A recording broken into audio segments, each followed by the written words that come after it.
going on with Keir Starmer, Jonathan? Why is he now giving back? What is going on? He's busy being our Prime Minister, putting the people's priorities first as Prime Minister. That's what he's doing. These gifts, these freebies, why is he now giving back £6,000 and why those specific things? What's the principle here? Is it a mission of doing something wrong? Is it a panic that it appears he's done something wrong? What's going on? Well, what I think has happened is that they've decided that all the gifts he's had since he became Prime Minister, for tickets for the Taylor Swift pop concerts and things of that nature, he's decided to pay for them rather than accept them as donations. And he's also said we're going to look at the rules around what gifts should be declared and shouldn't be declared, because at the moment it's left to the judgment of the individual minister or member of Parliament as to whether they think it should be. I mean, just ban them. Just get rid of them. If you think that it's bad, get rid of them. Either you think that it's acceptable or you don't. So if you don't think they're acceptable, just ban them. But they can't admit that it's unacceptable, otherwise they would have to admit that they shouldn't have taken any of these in the first place. He declared, and he thinks there needs to be a whole new set of rules around this with clear principles as to which ministers can apply. So there isn't room for error and muddle that would leave you in an embarrassing situation like he's been in, let's be honest. Yeah, I mean, the rules are very unclear at the moment about what you can declare and you shouldn't declare. When I was a Member of Parliament, I used to just think it's just best to just declare. I mean, the Tories have not declared a load of stuff, because obviously this is bad because of very specific things that you have to declare and you don't have to declare. So just ban it. Just ban it. But they can't, as I said, they can't ban it because they're on the gravy train now. Again, it's why they had to get rid of Corbyn, because he stood between them and the gravy train. Everything, but to err on the side of caution. But you don't have to do that necessarily. It's up to you as an individual. But the confusing thing here is he said yesterday that there are new rules coming, but we don't know what they are yet. In the meantime, he said he's going to pay some stuff back. He's not said on what rule that is based. It could be things he's received since the election, possibly, although I guess he's still wearing the suits he received before the election. But he's also saying that other cabinet ministers don't have to pay things back. And if there's a rule which is that you do have to pay things back since the election, surely it applies to everybody. So it just seems like a bit confusing. Well, I mean, I don't want... Are you perhaps insinuating here, Ed, that no one here has the fucking clue what they're doing? Have you considered that Keir Starmer and his team aren't indeed the master political strategists they were thought to be, and are in fact complete bozos who are totally out of their depth? Want to irritate my former friends, still friends, former colleagues I met in the cabinet, shadow cabinet. They're still my friends, obviously. Oh, hang a minute, Jonathan. Your previous colleagues? That's weird. I could have thought that you were a member of Parliament, considering how often you're on my screen. Wait. I know, it's because he lost his massively safe seat to independent candidate Shocker Adam in the biggest shock, lol, of the election. I remember now. I remember that time Jonathan Ashworth lost an unlosable seat. Isn't that funny? I just remembered that Jonathan Ashworth isn't an MP because he lost in the election. Isn't that a funny story? Oh, poor Jonathan. Not an MP anymore because he lost. Doesn't matter, though. Doesn't matter. He's still a former Labour Shadow Paymaster General, because he can get a job for the boys at Top Labour together, taking all of that lovely money from Trevor Chin and Martin Taylor and Clive Hollick to be able to advise the Labour government and help set policy from within, even when he's not an MP. So really, he has the last laugh, because you cannot vote these people away, unfortunately. But it's true. He did get handed a big fat L by Shocker Adam. Going to put the cover, is going to have that picture of Biden handing somebody an L with Shocker Adams' face on it. I'll use that as the cover. I'll put it up there as well. You can see the memes on the video. I'll edit later. Obviously, but I suspect many of them will obviously now come under pressure to pay back where they've had free tickets for pop concerts and the like since the general election. But I think it's the right thing to do to try and work out and put in place clear sets of rules around this issue, because we've not had clear rules around donations to politicians and ministers. And as ministers, there's a separate set of rules for MPs. This is why it's really confusing. If you're an MP, you do have to declare things. Sometimes as a minister, you don't have to publicly declare things. That doesn't make any sense. So tidying that up so everybody knows where people stand, I think, is the right thing to do. So just ban it. People do not want you accepting free gifts at all. I think it's frustrating, and I can understand why Labour MPs and ministers are frustrated that so much of what Labour have been doing is being reported on, yet people like Kemi Badenoch having to stay at somebody from the IEA's house throughout her leadership campaign, Robert Jenrick getting thousands and thousands of pounds from weirdo companies that have no employees and were only incorporated very recently. Like, there should be more scrutiny of the fact that the Tories take loads of gifts and all of these things. Of course, there should be plenty of scrutiny on the Tories, but the general public, Joe Public, do not want you accepting anything at all.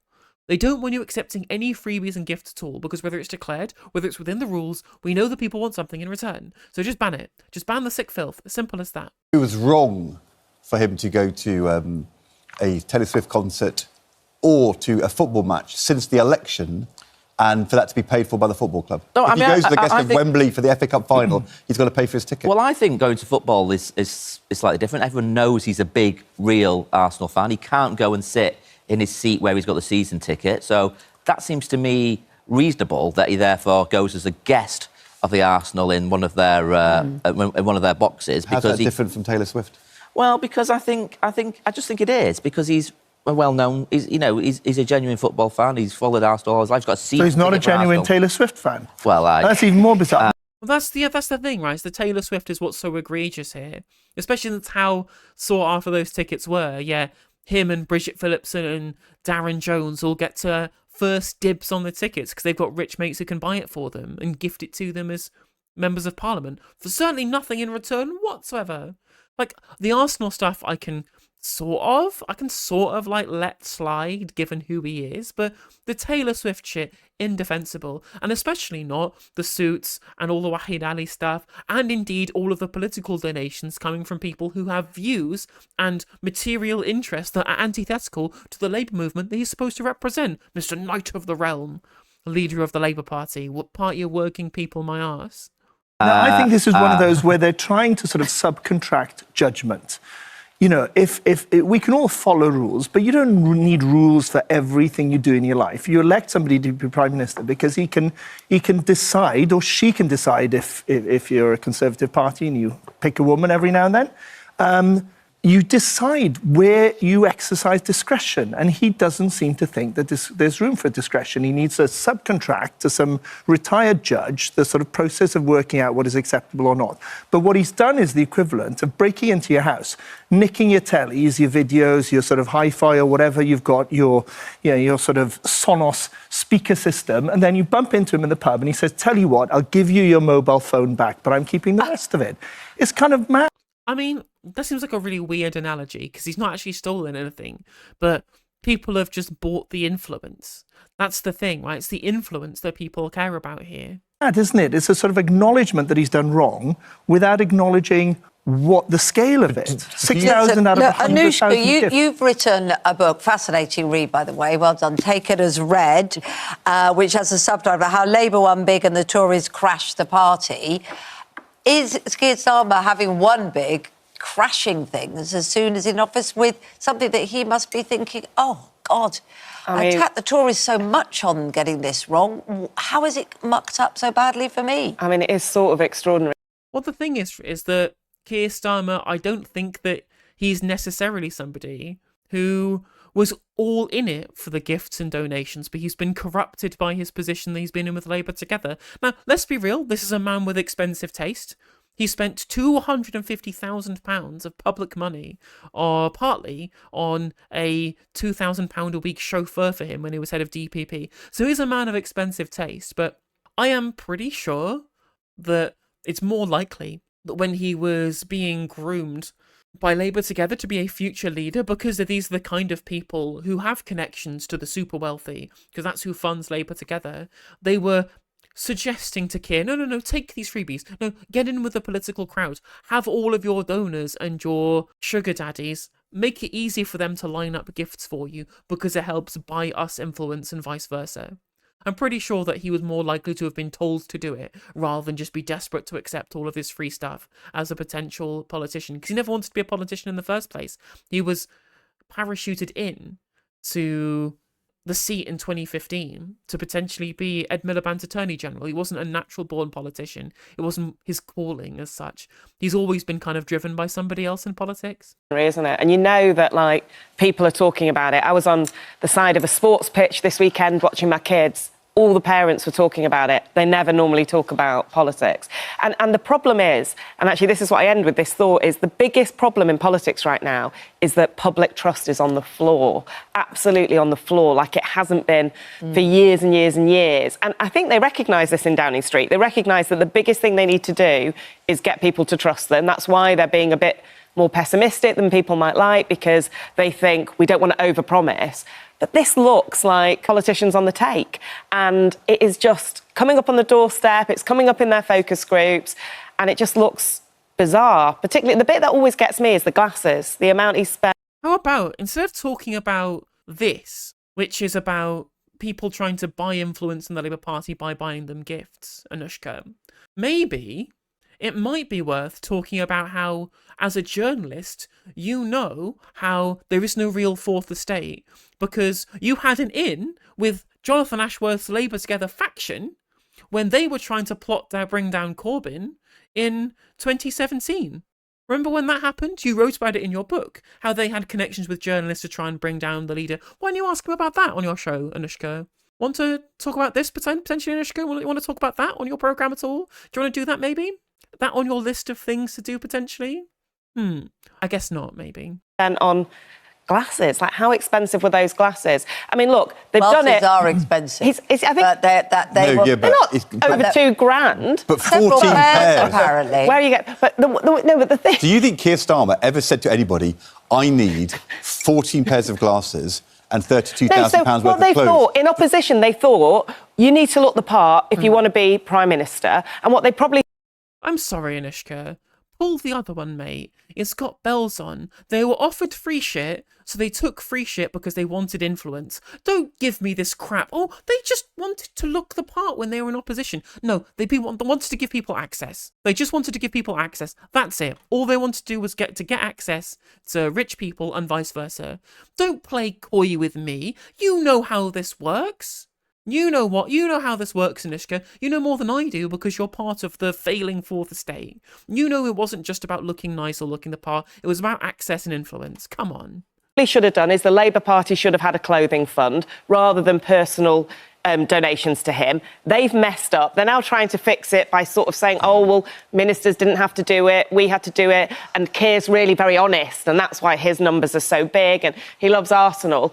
But in the end, it just doesn't look good. I think they'll get over it. But his trust issue, Isn't it a I think the classic trust rule, though, issue is massive. in politics, when you get into a mess like this, you have to stand back and say, OK, what can we now do which stabilises a position and means that from now on we do things in a particular way, and until then, you don't say anything. Because if you say things in dribs and drabs, it gets totally confusing and inconsistent, and it feels as though they are just making it up as they go along. Yeah, but you guys have been inside Downing Street. What I would do, this is as a human being, is come out and be like, in an interview, with ITV ideally, you know what, I've messed up. I look back, it looks bad, I get that it looks bad, and I'm going to try and fix it now. But for some reason, politicians never, ever do that. And I presume that's because they don't want to fix it. They don't want to get off the gravy train. They might do it differently to get round whatever new rules happen. But unless you ban it, they're still going to do it. They're not out there taking freebies because they just wanted to look the part. Stop bullshitting. They're doing it because they like free stuff and they like having influence. You know this full well. You know this 100%, Anushka. They're not going to turn on a dime because they want to keep the influence. This is like basic stuff, basic politics. And you're pretending, as a seasoned journalist from The Observer, that it's just an innocent mistake. Jesus Christ. The level of our journalism. because reason it doesn't go down well. Is that because they're jumped upon? That's because they've just got into office? What is the reason why they don't do that? Because you're right, that's a human thing to do, say, oh, blimey, I've got this wrong. But they don't. Well, just remember with this, it's just, I mean, on your very creative metaphor a few moments earlier about stealing people's hi-fis. Do people still have hi-fis in their houses? No. That's why I segue to Sonos. But anyway, nicking hi-fis, right, that is criminal and dishonest. This isn't criminal. This is not like in the expenses scandal like 15 years ago where there were MPs who went to prison because they stole from the taxpayer. Keir Starmer hasn't taken anything from the taxpayer. These have been donations by... I mean, he got a £2,000 a week chauffeur from the taxpayer when he was DPP. Football clubs or organisations who have paid for tickets for concerts. Yes, it doesn't look good, but he's not had his hand in the till. No, my point was about that we're meant to be grateful that he's repaying £6,000 out of £100,000. That's my point. Not that he's criminal, but that he thinks that the mitigation of this versus that is actually sufficient. And Sorry. And how much did Boris... But it's because none of you are talking about the influence. At least when Laura Kuenssberg decided to do a journalist impression and ask Angela Rayner what somebody was getting in return, and she said, well, nothing's been getting in return at all. Obvious nonsense. No one's asking this question. Because, again, none of them want to admit that influence is being bought and paid for. So they're trying to obscure, they're trying to prevaricate around this issue by discussing what the rules look like, whether it looks bad, weird analogies about whether or not he should or shouldn't be giving the money back. They're avoiding the central issue, which is that people are trying to buy influence. Johnson repay of the wallpaper he received from the I think he donor. repaid it in full to a party donor, didn't he? But And it's still hanging on the wall, presumably. He's not wandering around the world wearing it. And I don't know how much your glasses were, but I don't think he ever got... I don't know any man who's let another man pay for his clothes, his glasses, and certainly not dresses for his wife. It just doesn't feel right. No, but it's the real problem for Keir Starmer is less that he's taken that stuff, although I think the fact his number's so high, and more that he really attacked Boris Johnson over the wallpaper and everything else. And actually, when we were making news pieces on this, you can look back at Keir Starmer's record in opposition, and it doesn't look great. And people in Downing Street say to me, but why? They do it too. Why is it all on us? It's, well, you promised you wouldn't do it, and that...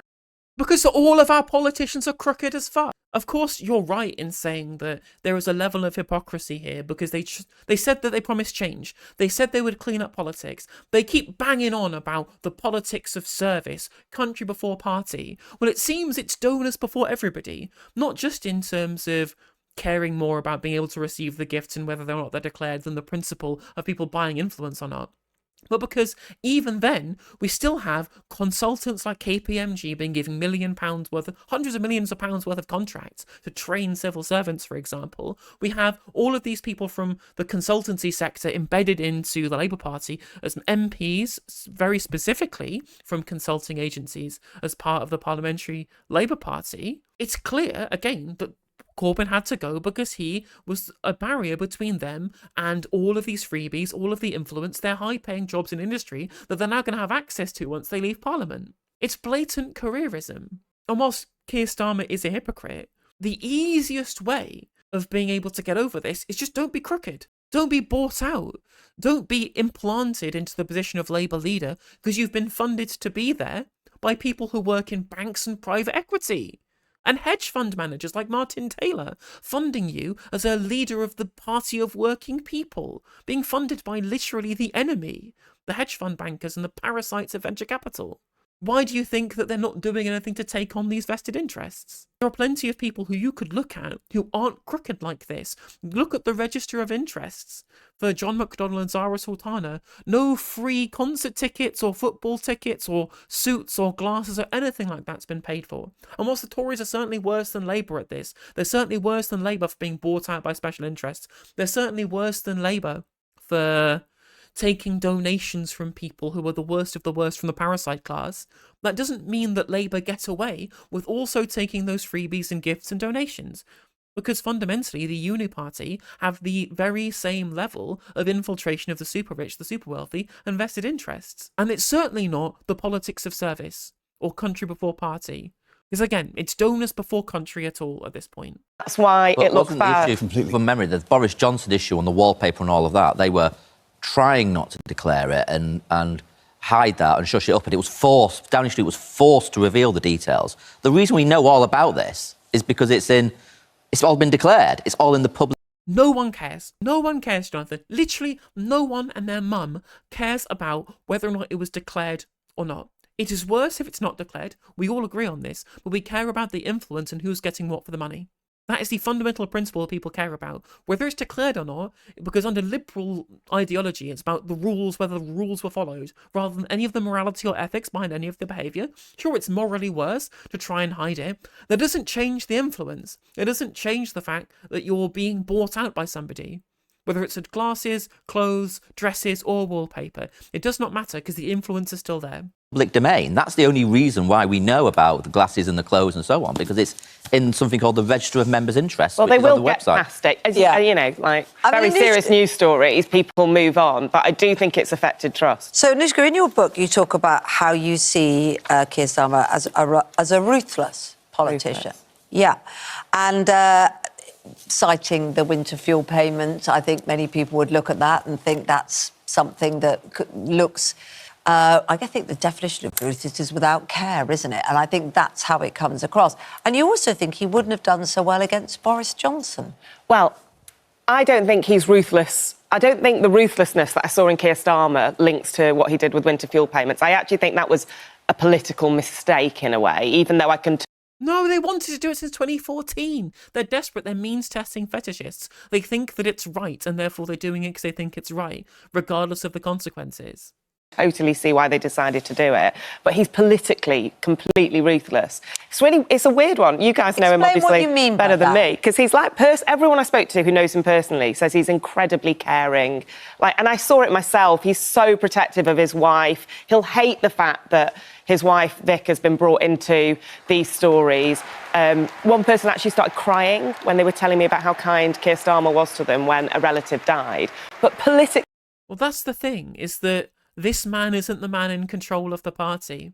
You're absolutely right, Cardigan Nerd. He's not politically ruthless. He's politically inept and is just a puppet on someone else's strings. Absolutely. The people who make the decisions are not Keir Starmer. They were the ones who got him to be the MP in 2015. They're the ones who got him to be their potential leadership candidate when Labour together were scouting for a post-Corbyn settlement in 2017. And they were the ones who told him basically every single political decision that he should be making when they decided to take control over his ability to lead the party after they lost the Hartlepool by-election and he almost quit as leader. He's not doing any of these things because he actually has any belief in them, because he never wants to be a politician in the first place. He is just doing what the Politburo people tell him to do. I mean, I think it's really terrible. I think it's genuinely miserable that a man whose history as a lawyer, from being part of the socialist lawyers, going around the world to fighting the McLibel case,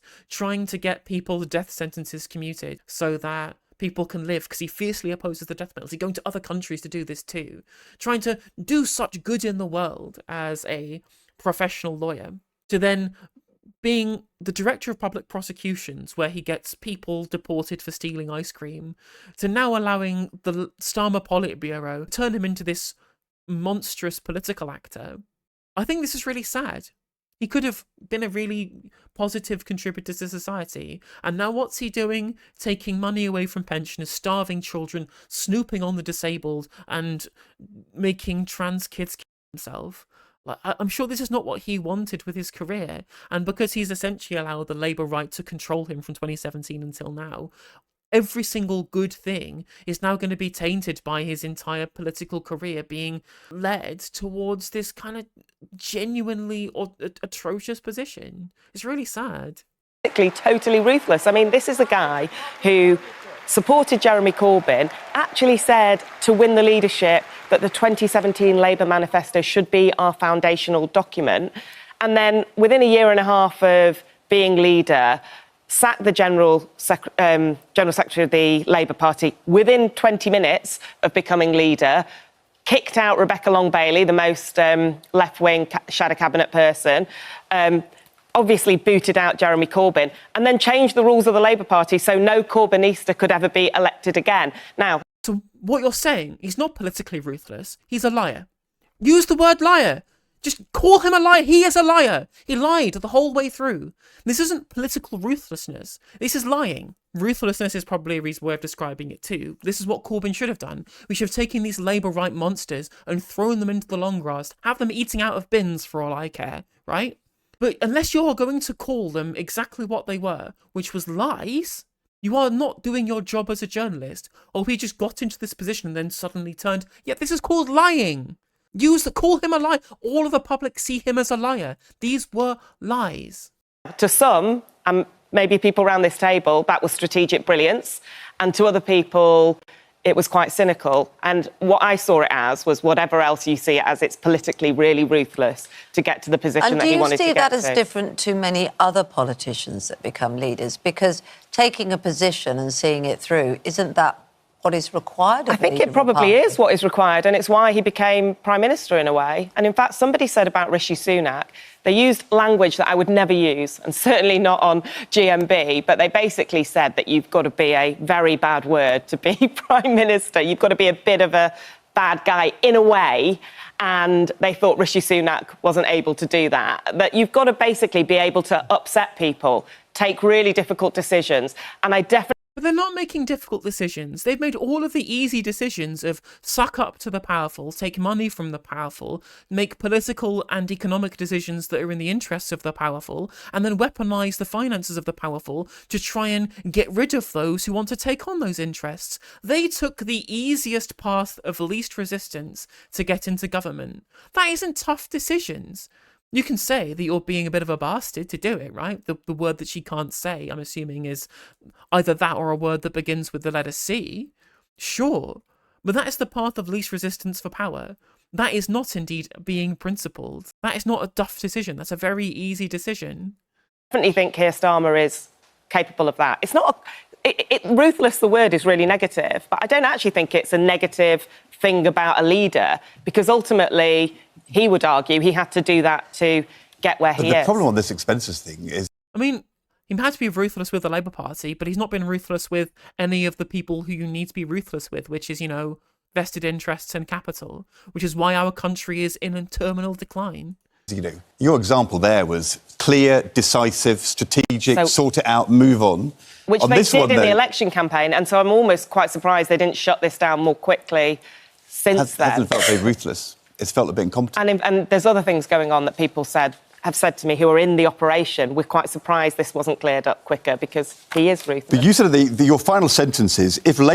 And again, because now he's taking on people who our journalist class view as real humans, as real political actors, when all he was doing was lying and cheating and stealing things from the left. Our press were very happy to go along with it. Miss Asthana here was privy to it during the entirety of the time in which Labour together were plotting to coup the Labour Party. She knew exactly what their plans were.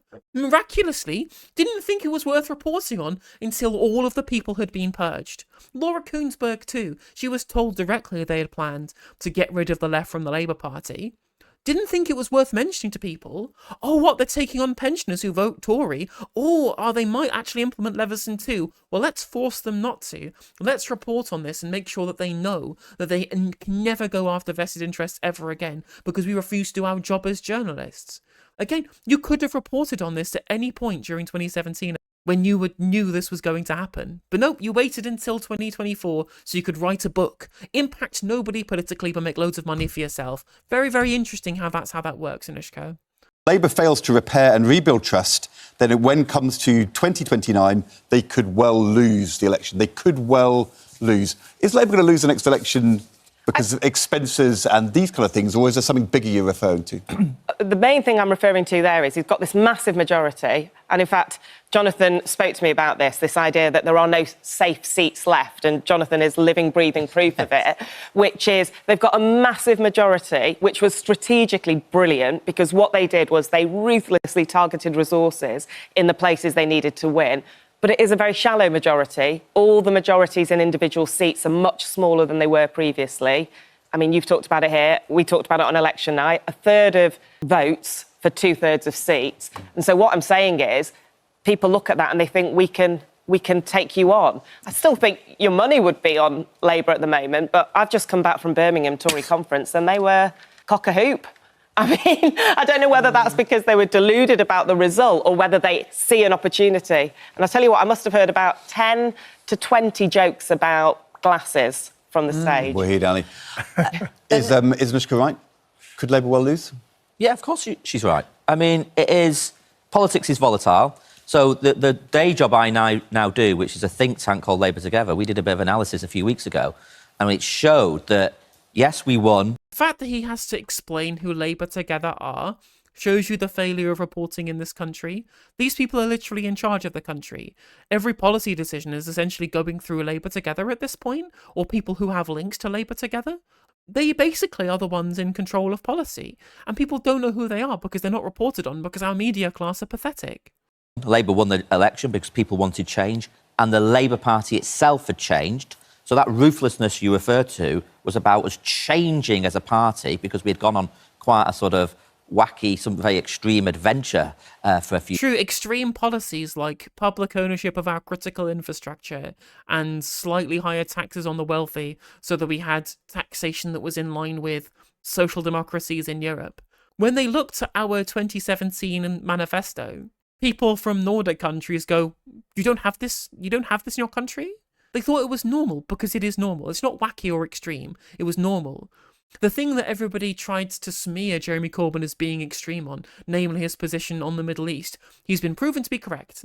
In fact, now everybody in the country, the majority agree with him that Israel is a totally rogue state that we should be cutting ties with. Everybody looks what Israel is doing, and if you can see what Israel is doing and you believe the smears, then I'm sorry, you live in dreamland, because Corbyn was right all along about this. Few years, we had to change, but our analysis also shows that our victory is fragile and trust is low in politics, and politics is faster, if you like. You know, people will shift their... Maybe, right, if you wanted to increase trust in politics, stop lying. Just stop lying to people. Stop lying about your political policies. You had to lie to win power. If you'd have put, we're going to cut the winter fuel payments by means testing in your manifesto, you wouldn't have won the election. If you'd have said austerity Mark II openly, people wouldn't have voted for you. People don't want austerity. You had to couch it within terminology people didn't quite understand, like fiscal rules and fast and loose with the nation's finances. I had done all the research, so I knew that it was going to be austerity Mark II way before now. Of course I did. From all of the little inner workings of the documentation, but regular Joe Public don't have the time for that shit. Just, if you want to increase trust in politics, John, stop fucking lying. Stop being slimy. Answer questions when you're asked to. It's very funny how few politicians will answer questions as candidly, as sincerely as anybody used to under Jeremy Corbyn. I understand the political strategy of not giving people sticks to beat you with, but unfortunately you can't please everybody. And this attempt at trying to please everybody by saying very little is now leading to a giant backlash when you get into government and people are saying, well, I never voted for this, because you essentially gave them a fucking mystery box to vote for. Because you, rather than actually telling people positive things that you believe, setting forward an ideological project for the country, you just said, we will do the good things, not the bad things. And then when people didn't realise what those good things were because you kept them hidden in the mystery box, people are getting mad because you're now doing things that you never promised because you didn't promise anything at all. But of course, you know, we got the Tories out. Absolutely. Blue team out, red team in. New boss, same as the old boss. Their opinion, they will shift their vote much more readily than they would have done in the past. And as you say, and it, you know, is my personal pain, I'm the proof of that. I mean, I had what should have been on paper, rock solid Labour seat. I was wiped out on a particular issue, very specific. Yeah, you said shitty things about Bangladeshis in a constituency with a very large Bangladeshi community, and you didn't vote for the ceasefire when people cared a lot about, you know, whether or not we were standing with the Palestinians or not. You made the choice to make these stupid comments and not vote for the ceasefire. That was more important to you. Keeping your seat and representing your constituents, clearly. You didn't care about representing your constituents because of how quickly they ejected you on a giant majority about voting for a ceasefire in Gaza the first time round, and you didn't do it. It's as simple as that. They put their trust in you as their elected member, and you didn't do what they elected you to do, is represent their interest. So they got rid of you. It's as simple as that. Don't attack people from Bangladesh in a community full of people with Bangladeshi heritage. Simple politics. But turns out the Labour right are not indeed master political strategists. Issue. But it does show you that politics can move very quickly. And we all think that was a real shame, by the way, because one of the good guys. But you look at 2019. One of the good guys. That's Boris Johnson's former press secretary, Jonathan, calling you one of the good guys. You know what they say? It's a big club, and you ain't in it. Just turns out the club includes most of the Labour right and most of the Conservative Party, but doesn't include anybody to the left of Keir Starmer and the Labour Together clique. I mean, there you go. If you want to know how right-wing the Labour Party are, the person who's in charge of the think tank that helps craft basically all of Labour's Tory-like policy is being praised by somebody who is intimately connected to the Boris Johnson administration. Like, there you go. Like, if you voted for the Labour Party, this is what you voted for. Hey there, if you enjoyed the video, make sure that you like and leave a comment. That helps the video out in the algorithm. If you subscribe and ring the bell, it'll let you know when I go live. I stream every day on YouTube and Twitch. You can also follow all of my socials down in the description. And if you want to support me in a more financial manner, there's a join button for membership to just 99p to be a member on YouTube, as well as a Patreon, and there's some merch there as well. And hopefully I'll catch you on the next video. Take care.